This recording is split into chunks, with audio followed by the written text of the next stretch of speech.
আগামীকাল দ্বিতীয় দফার যেহেতু শেষ দফার ভোট, তাই ডিসিআরসি সেন্টারগুলিতে একে একে ভোট কর্মীরা তারা আসছেন, তাদের যে ভোট সামগ্রী রয়েছেন তা তারা নিয়ে যাচ্ছেন। ভোট সামগ্রী বিতরণ চলছে, ইভিএম ও ভিভিপ্যাট বন্টন চলছে। চরম ব্যস্ততা আরামবাগের ডিসিআরসি কেন্দ্রেতে। এই মুহূর্তে দেখতে পাচ্ছেন ভোটাররা তারা এই মুহূর্তে ভিড় করেছেন, চলছে ইভিএম এবং ভিভিপ্যাট বন্টন। প্রতিনিধি সুরজ আলী খান রয়েছেন আমাদের সঙ্গে সেখান থেকে।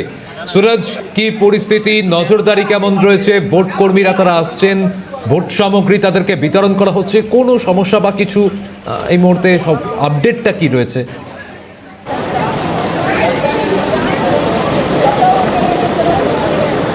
দেখো, এই মুহূর্তে রয়েছে আরামবাগের নেতাজি মহাবিদ্যালয় এবং নেতাজি মহাবিদ্যালয়ে করা হয়েছে আরামবাগ ও গোঘাটের ডিসিআরসি সেন্টার এবং এখানে ভোট কর্মীদের আনাগোনা চলছে।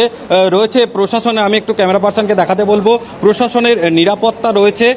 দেখা যাচ্ছে পরিস্থিতি কিন্তু এখনও ভিভিপ্যাট এইসব বন্টন হবে, ভিভিপ্যাট থেকে ইভিএম মেশিন বন্টন হবে, সেগুলোর ছবি ধরা পড়ছে এখনও কিন্তু সকলেই ভোট কর্মীরা, আমি আরও ছবিটা ক্যামেরা পার্সনকে দেখাতে বলবো, এদিকে ভোট কর্মীরা সকলে আসছেন।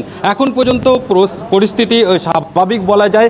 এখনও ইভিএম বা ভিভিপ্যাট চূড়ান্ত প্রস্তুতিতে রয়েছে, হাতে তুলে দেওয়া হবে তাদের, সেইগুলো দেখাবো। আমি একটু এদিকে দেখাবো, ক্যামেরা পার্সনকে আসতে বলবো যে এইদিকে চূড়ান্ত প্রস্তুতি যেটা রয়েছে। একদিকে আরামবাগ এসি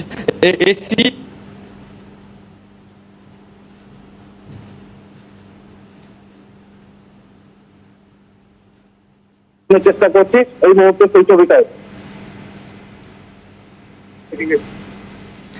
একেবারেই ধন্যবাদ। আমরা যে ছবি দেখছিলাম আরামবাগে, যে এই মুহূর্তে ইভিএম এবং ভিভিপ্যাট বন্টন চলছে, তার প্রস্তুতের ছবি আমরা দেখতে পেলাম এবং এই মুহূর্তে পুলিশের পাশাপাশি কেন্দ্রীয় বাহিনীর নজরদারি রয়েছে বলে জানা যাচ্ছে। আরামবাগের ডিসিআরসি কেন্দ্র, সেখানে এই মুহূর্তে কড়া নজরদারির মধ্যে দিয়েই চলছে ভোট সামগ্রী বিতরণ।